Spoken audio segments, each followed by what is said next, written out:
علاقه کې یو کفنچور وګنا نو په هغه علاقه کې هغه به د خلکو نه د مړو نه به کفنونه وښکله چې کوم تازه مړی به وشو نو د هغې نه به کفنونه وښکل نو په هغه علاقه کې یو نوجوانه جینۍ وفات شوه چې کله نوجوانه جینۍ وفات شوه نو د کفنونو دا غل چې کوم دا کفنچور ده به داسې کار وکړو چې په هغه جنازه کې به د خامخا شرکت کو د دې د وجې نه به کو په کفن دفن کې چې دا قبر زه ووینم چې د شپې زه راځم او دا کفن وباسم نو چې ما ته پته لګي چې یاره دا قبر دی چې بیا پکې غلطېږم نه وی کله چې هغه جینۍ وفات شوې وه نوجوانه جینۍ وه نو دې د هغه په جنازه کې شرکت وکړو جنازه یې وکړه د کفن دفن په ټایم کې ملته کې موجود و کله چې وی شپه شوه شپه نو دې لاړه اوس چې د هغې هغه قبر مکمل کولو کو او هغه خوره مو او کله چې دی ورنږدې شو او د هغه جینۍ نه دا کفن کولاوه چې څنګه داسې کولاو که نو د دې جینۍ دا مخ چې څنګه خواته ښکاره شو نو دا جینۍ چې ده نو دا ورته الله ګویا کړه او څه وایي ورته چې سبحان الله دا وګوره د یو بخل شوي سړی چې کوم دی هغه د یو بخل شوي جینۍ نه کفن وباسي دا څنګه خبره ده دا خو په دنیا کې ډیره ناممکنه خبره ده چې ستا الله بخشش کړی دی زما الله بخشش کړی دی نو دا څنګه داسې کیدی شي تم الله بخلې زم الله بخلې ما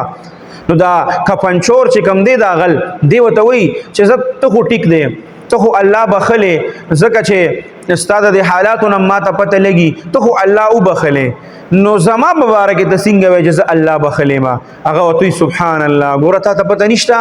چې کله یو مسلمان د بل مسلمان په جنازه کې شرکت وکړي او دغه مسلمان چې کوم وفات شوي د الله مغفرت نصیب کړي او الله دې بخلي او الله یې وبخي دا څونه خلک چې د هغه په جنازه کې شریک شوي الله د دې دپاره اعلان کوي چې دا خلک هم په دې جنازه کې د شرکت د وجې نه ما وبخل نو ته زما په جنازه کې شریک وې که نه د هغې د وجې نه ته الله بخلې وی چې کله دا خبره ورته وکړه په د کفنونو اغل چې کفنچور وی هغه داسې بالکل وی زه سم په رپېدو شوم او بالکل وی هغه کفن مې پې دوباره ورواړو او تبی مې پې کېښود یا قبر مې بند کو او راغله او وی بیا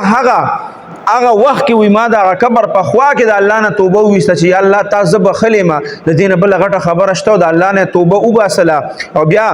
دا واقعه چې کومه ده دا شیخ عبدالکریم رحمه الله دا په رساله قشیریه کې لیکلې ده بیا وایي چې هغه کفنچور چې و د خپل وخت د ټولو نه غټ بزرګ جوړ شوی او د هغه شمار بیا د خپل وخت په غټو غټو بزرګانو کې کېده نو کله ناکله د انسان د زړه د بدلېدو دپاره الله داسې یو کار چې دی نو د هغه مخې ته راولي چې د هغه د زړه د دنیا ورسره مکمل بدله شي نو د دې د وجې نه مونږ چې څه کار هم کوو په هغې کې الله طرف ته مونږ متوجه کېږو چې آیا په دې کې به الله زما نه خوشحالېږي که خفه کېږي به